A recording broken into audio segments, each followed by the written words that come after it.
Vocab ई word की चल रही थी। अब आगे हैं नेक्स्ट इडेशियस। इडेशियस का मतलब क्या होता है? पेटू है ना, पेटू या सुदातुर, सुदातुर भी कह सकते हैं, या यूं कह सकते हैं भुक्कड़, है ना।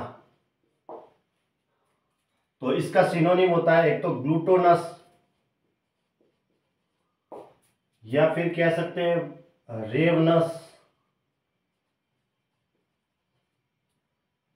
या वॉरेसियस। वॉरेसियस का मतलब भी यही होता है, ठीक है, वॉरेसियस। ग्लूटोनस का मतलब होता है पेटू, खाऊ, जो मतलब होता है ना जो भूख से आतुर है, उसके लिए वर्ड आता है इडेशियस। इफिड का मतलब होता है दुर्बल। अब दुर्बल जो क्षीण होते हैं ना उनके लिए, एकदम क्षीण, जिसे कहेंगे हम फीबल, जो कमजोर होते हैं उनके लिए, या फिर कहेंगे ड्रेनड।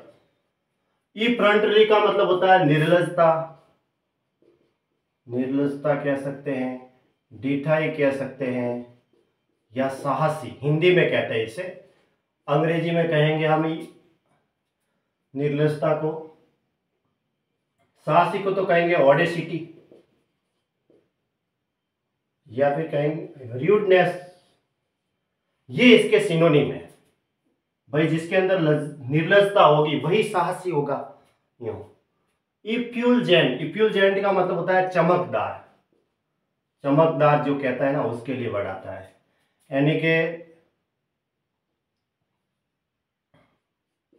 इनकैंडेंट, इनकैंडिसेंट, है ना, इनकैंडेसेंट, या लुमिनस कह सकते हैं। लुमिनस यानी चमकदार होता है, या फिर कह सकते हैं सिनोनिम उसका होता है ब्रिलियंट, ठीक है। इसका मतलब होता है चमकदार। इग्रेजियस का मतलब होता है गोर, या फिर कहेंगे कुख्यात। एट्रोसियस का मतलब होता है अत्याचारी। एट्रोसियस का मतलब क्या होता है? अत्याचारी। अत्याचारी होगा वो कुख्यात ही होगा, है ना। या फिर कहेंगे हम निफेरियस। निफेरियस का मतलब होता है घृणित, यानी जो नफरत के योग्य होगा, अत्याचारी होगा वो नफरत के योग्य होगा, घृणित ही होगा। एम्बेलिश का मतलब होता है सजाना, सजाना कहेंगे, या फिर कहेंगे संवारना, है ना, संवारना अपने आप में ऐसे। एडोर्न का मतलब भी सजाना होता है, गार्निश का मतलब भी सजाना होता है, डेकोरेट करना, सजाना, ये इसके सिनोनिम हो गए। इमोलिएंट का मतलब होता है शमनकारी, शमनकारी, है ना। जैसे कहेंगे रेमेडियल भी कह सकते हैं हम, रेमेडियल, या हीलिंग कह सकते हैं, हीलिंग। इनेमोरेट का मतलब होता है आसक्त, जो प्रेम में आसक्त होता है ना उनके लिए, इनेमोरेट, प्रेम में आसक्त होते हैं उनके लिए, है ना।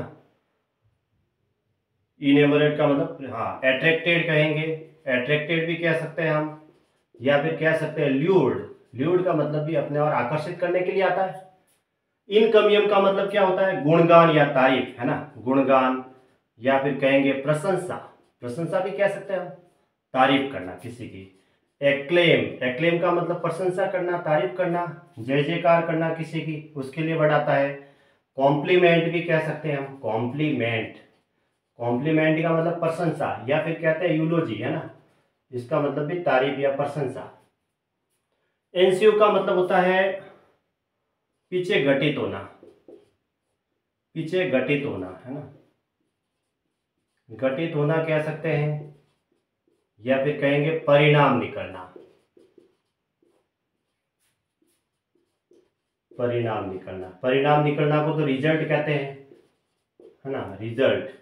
और ऑकर का मतलब होता है घटित होना, OCCUR, न्यूज़पेपर में आते ही है बात, कोई इंसिडेंट ऑकर होती है तो उसके लिए भी आते हैं, उसको कहते हैं घटना घटित हो गई।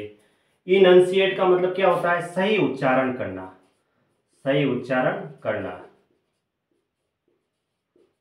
यानी कि प्रोनाउंसिएशन करते हैं ना, प्रोनाउंस कह सकते हैं ना, या फिर से, या फिर अटर, या फिर और क्या कह सकते हैं हम? वोकेलाइज भी कह सकते हैं, वोकेलाइज करना, बोलने के लिए, है ना,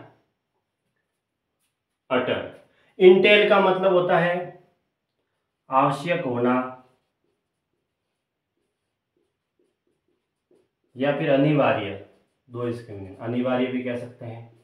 आवश्यक होने के लिए क्या है, नेसेसिएट, या रिक्वायर कह सकते हैं, रिक्वायर, डिमांड, इसका मतलब जरूरत है, आवश्यक होना किसी की जरूरत है। एनविसेज का मतलब होता है विचार करना, क्या करना, विचार। विचार कैसे करेंगे, दिमाग के द्वारा सोच के करेंगे, यानी कि इमेजिन करना अपने आप में, है ना, इमेजिन करना, कल्पना करते हैं तो हम विचार ही करते हैं। थिंक कह सकते हैं, थिंक, या फिर कहते हैं विजुलाइज करना, है ना, विजुलाइज, ठीक है, विजुलाइज। ये अंग्रेजी में जिस वर्ड के पीछे जेडी आता है वो वर्ब होती है, विजुलाइज वर्ब है, ठीक है, इसका मतलब होता है मनन करना, विचार करना किसी के ऊपर, है ना। तो ये इसके सिनोनिम और इसके मीनिंग लिखे हुए हैं।